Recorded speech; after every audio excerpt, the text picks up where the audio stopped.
देखिए, परिवर्तन तो हुआ ही नहीं है राजस्थान में। जहां हम खड़े हैं ये सामंतवाद का गढ़ है, आप इस बात को जानते हैं और मीडिया ने बहुत सारी खबरों को कवरेज किया और ये गैर बराबरी का भी गढ़ है। यहाँ आज भी जो है आजादी से पहले छुआछूत होती है, होती है। सत्ता में परिवर्तन हो जाता है, जनता के लिए परिवर्तन नहीं होता। तो इस बार बाकी पार्टियां अपने लिए राजनीति करें और हम जनता के लिए राजनीति करें। भाजपा से तो भाजपा ने कभी जो है देश के संविधान को स्वीकार किया कि आरएसएस और भाजपा ने ये रिजर्व सीटें बाबा साहब अम्बेडकर के संविधान की वजह से मिली हुई। अगर रिजर्व सीटें ना हो तो कोई भी ना बनाए उनको। भारतीय जनता पार्टी ऐसी पार्टी है कि वहां तो अपने समुदाय के लिए कोई बात ही नहीं रख सकता है। दलित, पिछड़े, आदिवासी तो उनके यहाँ दरी बिछाने वालों से ज्यादा कुछ है ही नहीं, तनख्वाहियों से ज्यादा। 131 एमपी हैं और बहुत सारे MP schedule caste schedule tribe उनके पास है। फिर भी सारी सरकारी कंपनियों का निजीकरण हो रहा है, फिर भी सारी नौकरियों को जो खत्म किया जाए। लेटरल एंट्री हो रही है, आईएएस आईपीएस जो है अब लेटरल एंट्री से बन रहे हैं, संविदा ठेकेदारी चल रही है। कुछ भी तो नहीं बचा देश में। ये बात छिपाने के लिए सरकार सारे तंत्र लगाए होंगे, क्योंकि अगर ये बात पता लग जाए कि आज भी अनटचेबिलिटी होती है तो दुनिया में जो अपमान होगा भारत का, शायद मैं और आप भी इस बात से दुखी हूं कि ये अपमान नहीं होना चाहिए। भीम आर्मी चीफ चंद्रशेखर आजाद आज जालोर के भीनमाल में एक विशाल सभा को संबोधित करने के बाद में प्रेस कॉन्फ्रेंस के बाद में यहां पर हमारे साथ में मौजूद हैं। आज इन्होंने संविधान बचाओ देश बचाओ परिवर्तन यात्रा को लेकर यहां पर पहुंचे थे। विभिन्न मुद्दों पर हम इनसे बात करेंगे। सबसे पहले सर, आज की जो आपकी यात्रा थी वो किस पर्पज पर थी और आपका जो आने का कार्यक्रम 12 बजे का था, फिर आप लेट पहुंचे थे, लोगों ने बहुत ही धैर्य के साथ में आपको सुना, क्या कहना चाहोगे? देखिए, उत्तर प्रदेश में एक जगह पड़ती है सिद्धार्थनगर, भगवान बुद्ध की धरती, जहां से शांति का संदेश गया। वहां से हमने संविधान बचाओ देश बचाओ यात्रा शुरू की। उसके बाद मध्य प्रदेश में और अब राजस्थान में। आज हम लोग जालोर हैं और जालोर सही मायने में, मैं जालोर कई बार आया हूं, लेकिन जब भी आया हूं कोई ना कोई जुर्म जाते हैं, अत्याचार हुआ कमजोरों पर, उनकी आवाज उठाने, उनको न्याय दिलाने। आज पहली बार मैं किसी सभा में शामिल होने के लिए आया। कई बार तो यहाँ की सरकारों ने मुझे रोक दिया, मिलने नहीं दिया मेरे परिवारों से, लेकिन आज मैं लोगों के बीच आया तो एक बड़ा हजूम जो है। और क्योंकि हम लोग बाई रोड आ रहे हैं, इससे पहले भोपालगढ़ में एक सभा थी, तो लंबा रास्ता 5-6 घंटे का, इसलिए लोगों को इंतजार भी करना पड़ा। और आपने देखा कि कोई घर नहीं गया। 12 बजे की सभा के लोग जो है 8 बजे तक वहीं थे मौके पे और लाखों की संख्या में थे। उनका ये प्यार और उनका ये जो अपनापन है, विश्वास है, ये ताकत देता है। यही ताकत की वजह से हम बड़ी से बड़ी ताकतों के आगे, जो सरकार है उनके सामने भी लड़ पाते हैं। तो ये यात्रा लोगों को जागरूक करने के लिए। आज संविधान पे तो खतरा है, लेकिन मैं ये समझता हूं कि लोग अभी अपनी ताकत को नहीं जान पाए। भारत में लोकतंत्र है, लोकतंत्र से पहले राजतंत्र था। राजतंत्र में युद्ध होते थे, भाले चलते थे, तलवारें चलती, तोपें चलती थी, राज बदलता था, हजारों हजारों लोगों की जान जाती थी।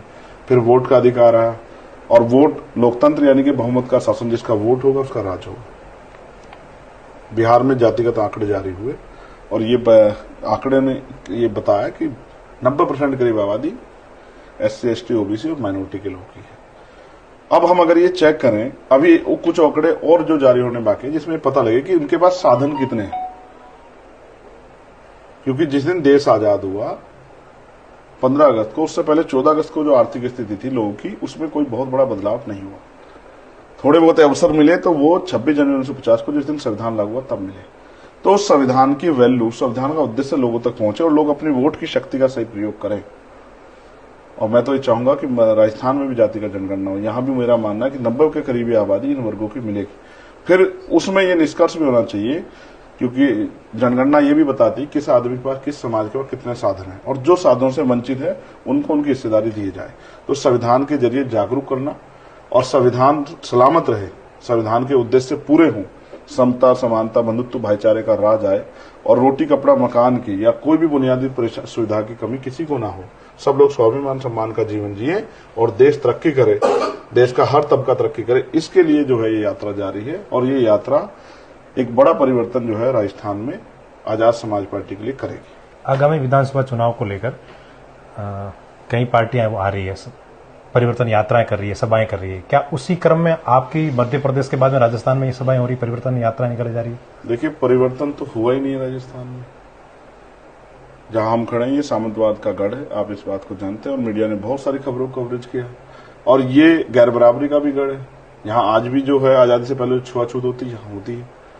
और मैं इस बात को और मजबूत करता हूं ये कहते हुए कि परिवर्तन तब होगा जब जाति विहीन समाज बनेगा, जब उद्योगपतियों पे जो साधन है वो ऐसे ही साधन गरीबों पे भी आएंगे, जब किसी के साथ बेबसी नहीं होगी, लाचारी नहीं होगी। तो अभी कोई से परिवर्तन हुआ नहीं और परिवर्तन यात्रा निकलती रहेंगी, लेकिन सत्ता में परिवर्तन हो जाता है, जनता के लिए परिवर्तन नहीं होता। तो इस बार बाकी पार्टियां अपने लिए राजनीति करें और हम जनता के लिए राजनीति कर रहे हैं। हम ये चाहते हैं कि जनता के जो समस्याएं हैं वो हल हों और जनता के जीवन में परिवर्तन हो, जो कि अभी तक बहुत सारी सरकारों ने नहीं किया। आजाद समाज पार्टी को मौका मिलेगा तो ये आप होते हुए देखेंगे।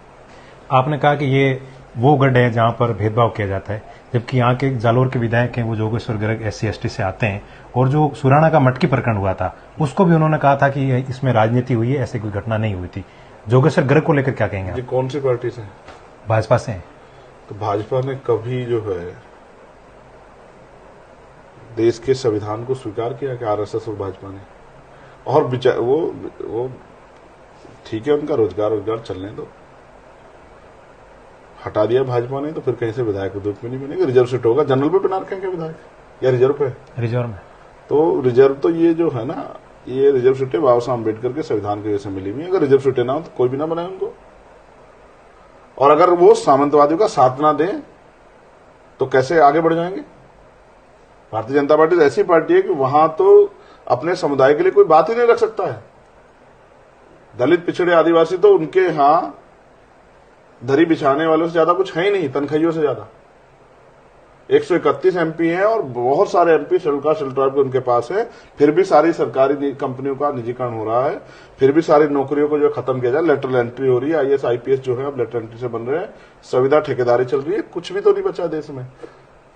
और प्रधानमंत्री का आज का मैंने अभी भाषण सुना आते ही वो कह रहे थे कि भाई संपत्ति पे, साधनों पे पहला हक जो है गरीबों का होना चाहिए। और फिर वो हिंदू मुसलमान लेके आ रहे हैं।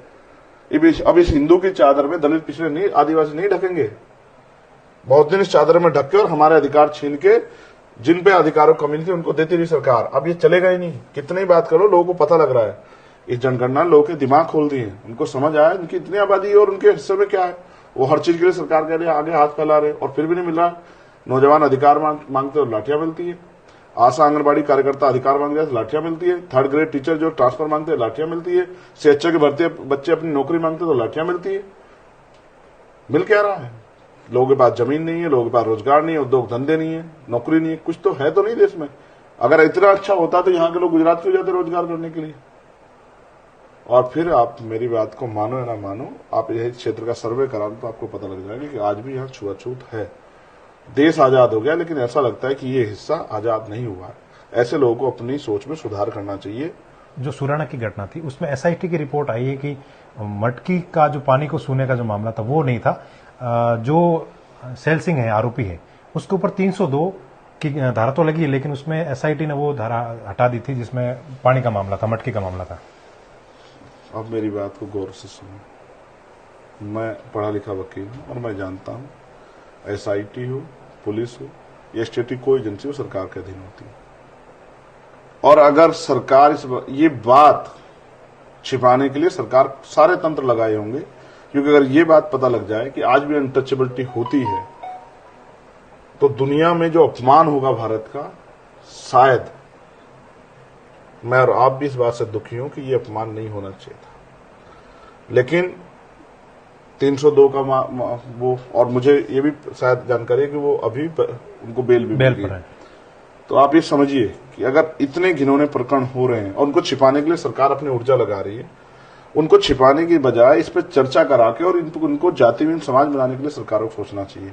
SIT हो, मैंने तो CBI तक देखी किस तरह CBI और ED, इनकम टैक्स, NIA का सेंट्रल गवर्नमेंट दुरुपयोग कर रही है। तो यहाँ की स्टेट जो है अपनी जान बचाने को उनके ऊपर आरोप ना लगे, तमाम तरह की चीजें कर सकती है। ये मैं अच्छी तरह जानता हूँ।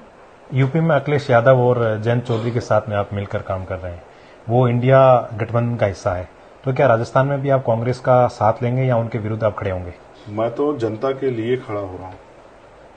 इस पूरे 5 साल में यहाँ इसी पार्टी की सरकार थी जिसके आपने कहा, और कितने परिवर्तन हो आप देख लो। मैं तो जनता के हितों के लिए जनता के साथ खड़ा हूं, और इसलिए खड़ा हूं क्योंकि जनता थक चुकी है झूठे वादों से और चुनावी लालच से। जनता थक चुकी है, अब वो परमानेंट सोल्यूशन चाहती है। और मैं किसान, कमेरे, नौजवान, महिलाएं और हर उस गरीब के साथ हूं जिसके साथ अन्याय हुआ है। आजाद समाज पार्टी आपकी आने वाले विधानसभा चुनाव में क्या डिसीजन लेगी, क्या क्या रहेगा आपका? ये तो जनता तय करे क्या रहेगा। मैं कोई बाबाओं के भरोसे करता हूँ क्या? ये पार्टी तो आपकी है ना सर।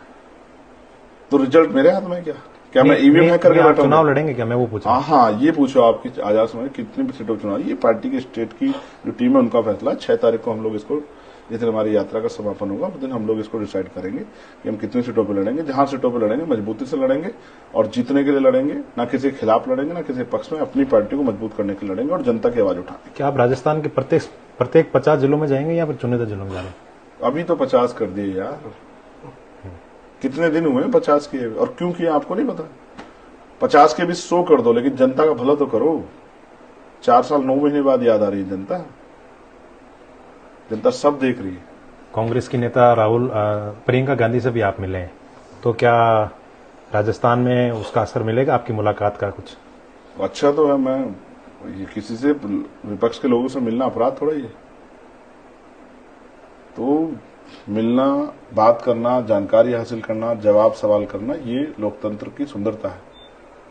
और मैं तो बहुत सारे लोगों से मिलता रहता हूँ, बहुत सारे लोगों से फोन पे बात करता हूँ। अपने यहाँ जो विपक्ष की पार्टियां हैं या आपके जो पक्ष की पार्टियां हैं, उनके भी बहुत सारे लोगों से बात करता हूँ। उनको भी समझाता हूँ कि आपकी सरकार है तो भाई आप जो है अच्छा काम करो। और जो कुछ छोटी छोटी पार्टियां विपक्ष में, उनको भी समझाता हूँ कि भाई अच्छा काम करो तभी आगे बढ़ोगे। और बहुत सारे लोग मुझसे मिलने भी आते हैं और कहते हैं कि हमारे साथ मिलकर काम करो।